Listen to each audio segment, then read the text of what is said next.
మినప పొలం మంచి రంగు మీద ఉంది.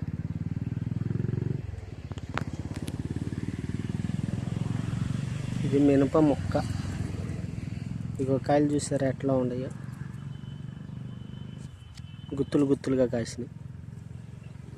కాయ ఎండిన తర్వాత ఈ రంగులో ఉండిద్ది. ఇట్లా ఎండంగానే మినపకాయ తోటను పీకేస్తారు. ఇట్లా పీకి గుట్టలు వేస్తారు. ఇట్లా చిన్న చిన్న గుట్టలు వేస్తే ఎండుతూ ఉంటాయి. చూసారా కాయలు ఏ రకంగా ఎండిపోయినాయో. ఈ చిన్న చిన్న గుట్టలన్నీ తీసి పెద్ద గుట్టలుగా వేస్తారు.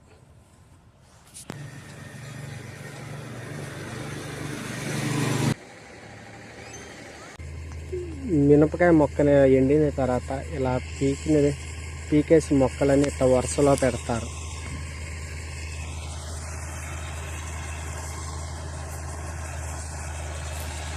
ఈ వరుసలో ఉన్న బోధుల్లో ఆ మిషన్తో మినపకాయ సపరేట్గా, తొక్క అంతా సపరేట్గా పక్కకి వెళ్ళిపోయింది. మినప గుళ్ళు బయటకు వస్తాయి.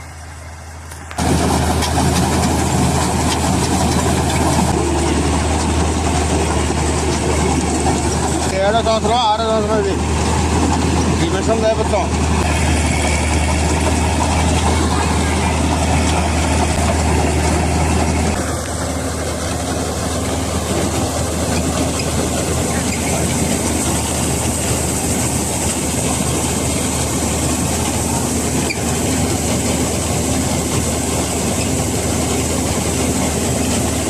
పెద్దయినా మిషన్ ఎట్లా ఆడింది?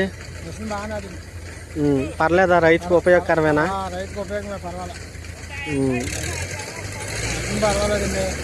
మీకు ఎన్ని ఎకరాలు ఉన్నాయి? మాది 2 ఉంది. గంటకి ఎంతో చెప్పారా? గంటకి రేటు చెప్పలే, నేను ఇంకా అడగల, మరి ఎంత అంటారు. సరే అండి.